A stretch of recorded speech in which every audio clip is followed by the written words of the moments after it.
All right, welcome back, ladies and gentle jammers, to the Chupacabra's lair. I'm your host, Larry, and we're back again to check out another game, or a game collection in the case of this title, that's about to be released onto Steam Early Access on this very day. So today we're going to be looking at the Crowded or Crowded Games Collection, which is promising to be your one-stop shop for all of your party game needs.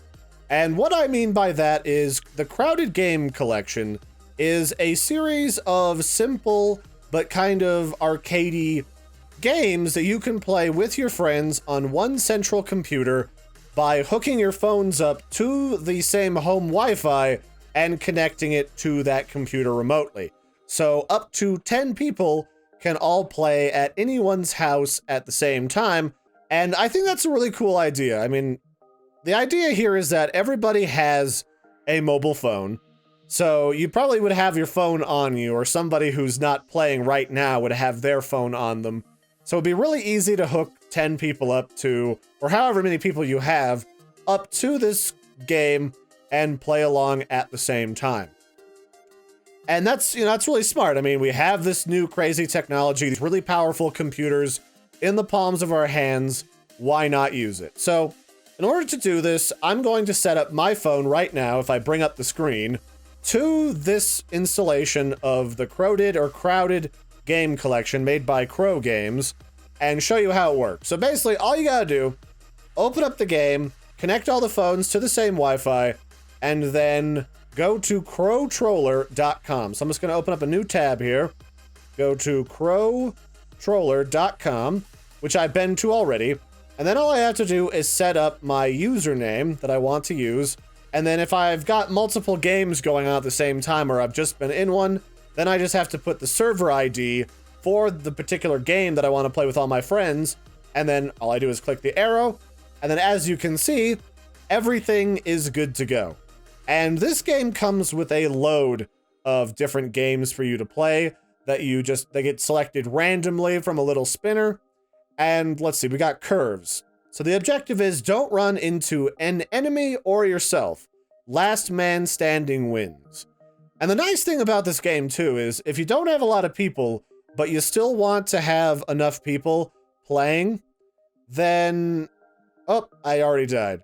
It'll automatically assign you some AIs that will play along with you so that you don't feel like you don't have enough people to have a good time.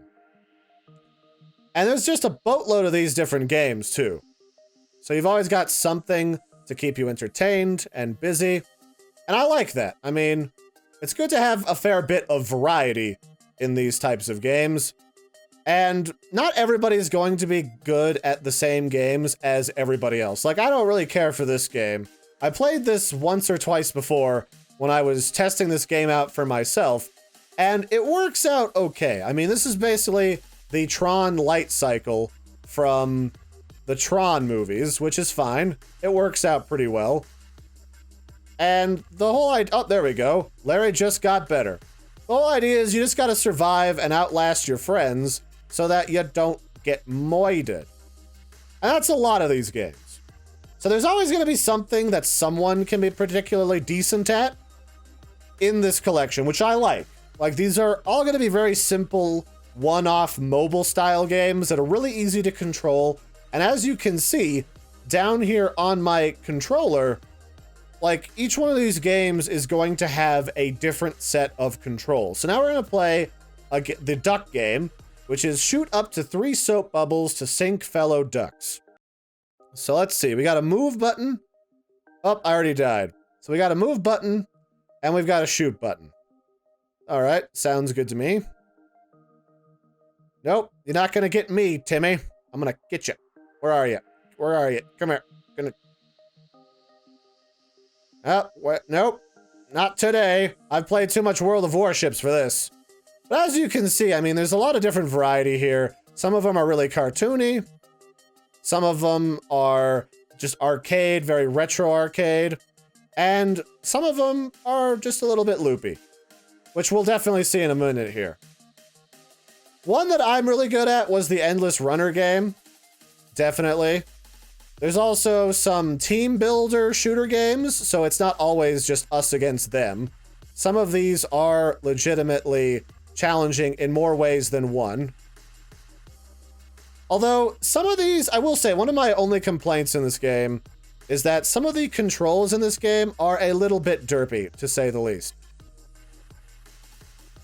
Now, one of the nice things about this is that while some of the controls can be a little weird, well, let me hit the full screen button. This should help in order to make sure I can control this a little better.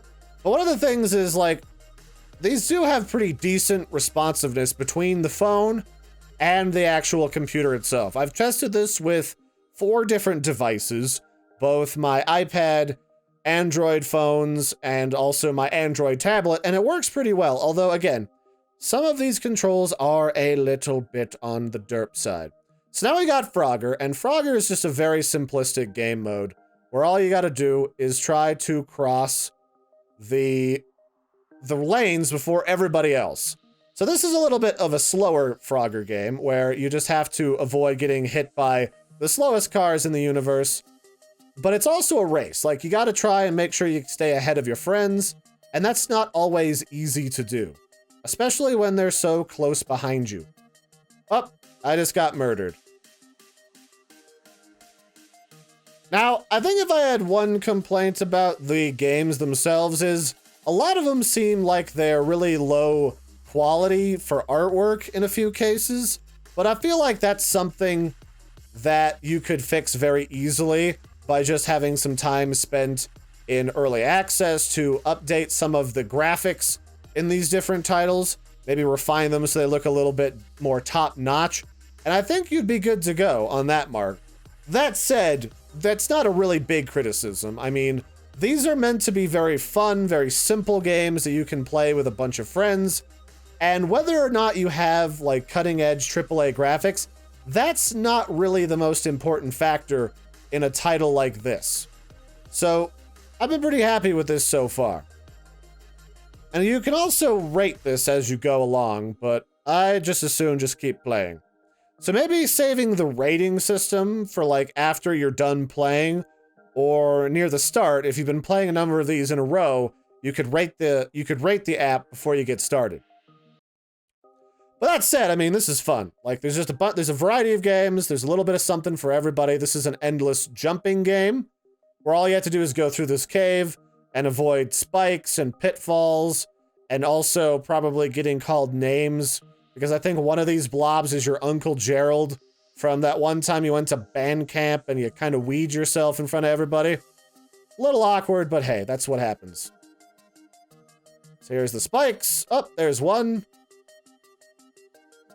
You know, it might be interesting in this game if you had spikes on the ceiling. If somebody passed underneath because they were way far ahead, it would loosen the spikes and then they'd fall on you like there's some sort of evil stalagmite or stalactite. So basically, all you really need as a developer for this game now is you just need some mechanic in order to keep refining these games, adding new games, and you'd be good.